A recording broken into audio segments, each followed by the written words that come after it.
বাগেরহাটে ৪ আসন বহালের দাবিতে অবরোধ কর্মসূচি পালিত।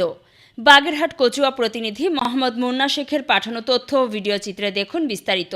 বাগেরহাট ৪ আসনকে ৩ আসনে ভাগ করার প্রস্তাবের বিরুদ্ধে প্রতিবাদ জানিয়ে অবরোধ ও বিক্ষোভ সমাবেশ করেছে বিএনপি, জামায়াত সহ অন্যান্য রাজনৈতিক দল। রবিবার পিরোজপুর, মোরেলগঞ্জ, বাগেরহাট মহাসড়কের মধ্যবর্তী স্থান সাইনবোর্ড গোল চত্বরে এ কর্মসূচি অনুষ্ঠিত হয়। কচুয়ার বিভিন্ন স্থান থেকে স্কুল কলেজের শিক্ষক শিক্ষার্থী সহ বিভিন্ন নেতাকর্মীরা অংশ নিয়ে আসন বিভক্তির বিরুদ্ধে ঐক্যবদ্ধ অবস্থান নেন।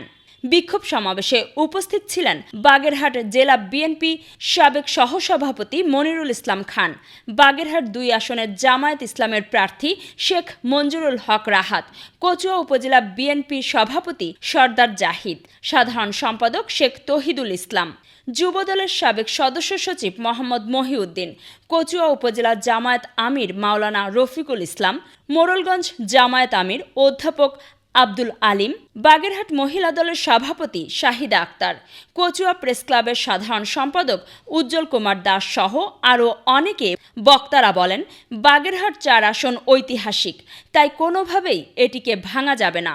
সমাবেশে হুঁশিয়ারি করা হয়, আমাদের এই ৪ আসন যদি বহাল না রাখা হয়, পরবর্তীতে এর থেকে আরও বড় কর্মসূচি ঘোষণা করা হবে এবং বাগেরহাটকে ঢাকা থেকে আলাদা করা হবে।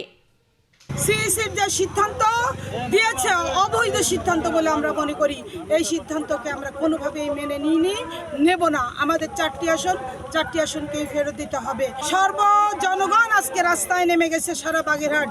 আজকে যেমন বাগেরহাট নেমেছে, আগামীকাল ঢাকায় রাজপথে সেই নির্বাচন কমিশন অফিস ঘেরাও দেওয়া হবে। তাদের রায় আমরা কোনোভাবে মেনে নেব না। সেখানে আমরা স্বতঃস্ফূর্তভাবে অংশগ্রহণ করব।